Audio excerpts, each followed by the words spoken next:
Hello guys, അപ്പോൾ ഇന്ന് നമ്മൾ ഉണക്കച്ചെമ്മീൻ കൊണ്ട് മുരിങ്ങക്കോൽ കറി ഉണ്ടാക്കാമെന്ന് വിചാരിച്ചു. അപ്പോൾ അതിന് വേണ്ടി കഴുകി വൃത്തിയാക്കി വെച്ച ഉണക്കച്ചെമ്മീനും ഒരു മുരിങ്ങക്കോലും, ഒരു വലിയ മുരിങ്ങക്കോലാണ്, കുറച്ച് കറിവേപ്പിലയും, ഒരു തക്കാളിയും, 2 പച്ചമുളക്, പിന്നെ ഒരു മാങ്ങയും ചെത്തി കഴുകി ക്ലീനാക്കി അരിഞ്ഞു വെച്ചിട്ടുണ്ട്. അതിൻ്റെ കൂടെ ഒരു 1/2 ടീസ്പൂൺ മഞ്ഞൾപ്പൊടിയും, ഒരു 2 ടേബിൾ സ്പൂൺ മുളക് പൊടിയും കൂടി ചേർത്തിട്ട്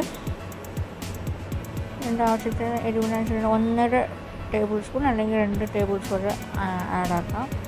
ഞാൻ മുളക് പൊടി ആഡാക്കിയിട്ടുണ്ട്.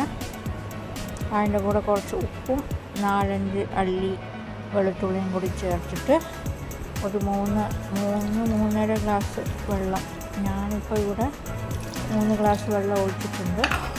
അത് നല്ലോണം എല്ലാം കൂടി ഇളക്കി യോജിപ്പിച്ചിട്ട് സ്റ്റൗ ഓൺ ചെയ്തിട്ട് കുറച്ച് നേരം അടച്ചു വെച്ച് വേവിക്കണം. ഇത് വേകുന്ന സമയത്ത് ഇതിൻ്റെ തേങ്ങ അരപ്പ് നമ്മൾ റെഡിയാക്കണം. അപ്പോൾ ആദ്യം നല്ലോണം ഇളക്കി യോജിപ്പിച്ചിട്ട് കഴിഞ്ഞ് അപ്പോൾ നമ്മൾ അടച്ചു വെച്ച് ഒരു 10 മിനിറ്റ് വരെ അടച്ചു വെച്ച് നമുക്ക് വേവിച്ചെടുക്കാം. അടുത്തതായി നമ്മൾ തേങ്ങ അരപ്പ് റെഡിയാക്കാം. അതിന് വേണ്ടി തേങ്ങയുടെ കൂടെ ഒരു ചെറിയ സവോള ഞാൻ വെച്ചിട്ടുണ്ട്. ചെറിയ സവോള അല്ലെങ്കിൽ ഒരു 3-4 ചെറുള്ളിയും കൂടി അരച്ച് ചേർക്കാം.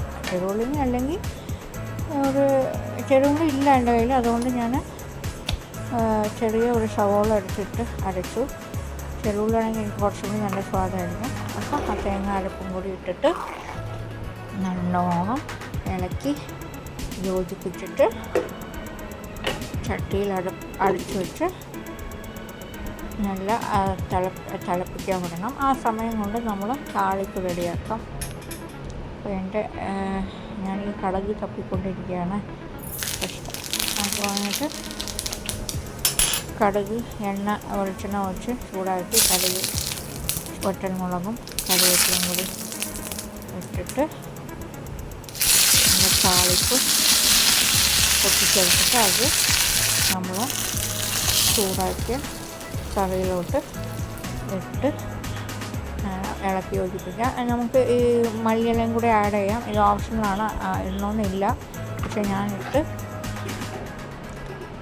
ഞാൻ ചേർത്തിട്ടുണ്ട് ഇതിൽ. അപ്പോൾ മല്ലിയിലയും കൂടി ഇട്ട് ഒരു 5 മിനിറ്റും കൂടി അടിച്ച് വേവിച്ചാൽ നമ്മൾ ഉണക്കച്ചെമ്മീൻ മുരിങ്ങക്കോൽ കറി റെഡിയാണ്. ഇത് ചോറിൻ്റെ കൂടെ നല്ല ടേസ്റ്റാണ്.